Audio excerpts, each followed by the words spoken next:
Relax ka lang.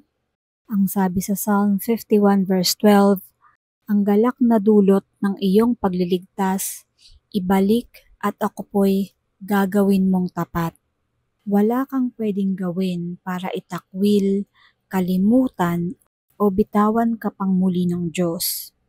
Hindi ka pwedeng mag-imbento ng kahit na ano that will make God abandon you.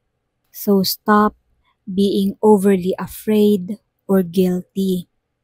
Stop being overly eager na mag-perform sa harapan ng Panginoon.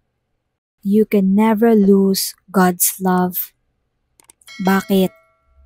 Because God gave you that love. Only God can take it back. At kapag sinabi niyang hindi niya yun babawiin, hindi niya yun babawiin. Wala tayong ginawa to deserve God's love. Therefore, wala rin tayong pwedeng gawin to undeserve it.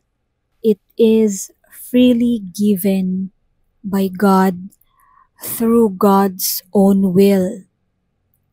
Therefore, it is in God's hands. Wala sa ating mga kamay. Wala sa ating mga performance, wala rin sa ating mga righteous acts, o kaya naman ay sa ating mga kasalanan. There is nothing we can do that can change our status as God's beloved. Ano ang mababago kung gayon, if not our status? Kapag tayo ay nagkakasala, o kaya naman ay namumuhay tayo sa katigasan ng ating mga ulo at ng ating mga puso, ang nagbabago is the joy of our spirit.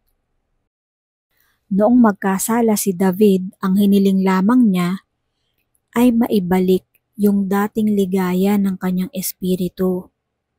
Kapag tayo ay nagkakasala, nawawala yung extra blessings at extra perks kumbaga.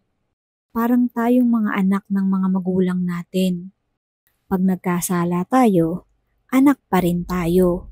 Kaya lang kung minsan, nawawalan tayo ng allowance o kaya naman ay ng mana kung may mamanahin.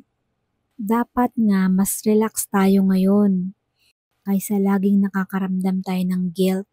Pero hindi ito lisensya para patuloy na hubag gumawa ng mabuti o para patuloy tayong gumawa ng mali at mga karumal-dumal na bagay.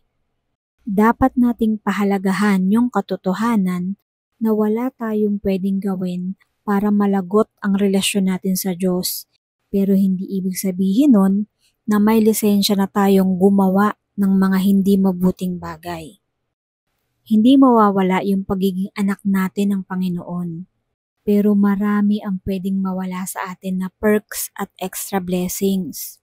For example, kapag anak ka ng Panginoon at gumagawa ka ng mabuti, maluwag ang buhay mo.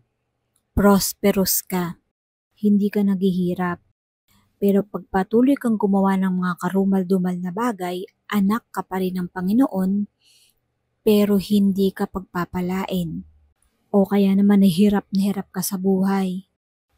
Pwede din namang kahit na anong gawin mong pagpapasaya sa iyong sarili, hindi ka pa rin masaya kahit nabibili mo ang mga gusto mo at nagagawa mo ang mga gusto mong gawin.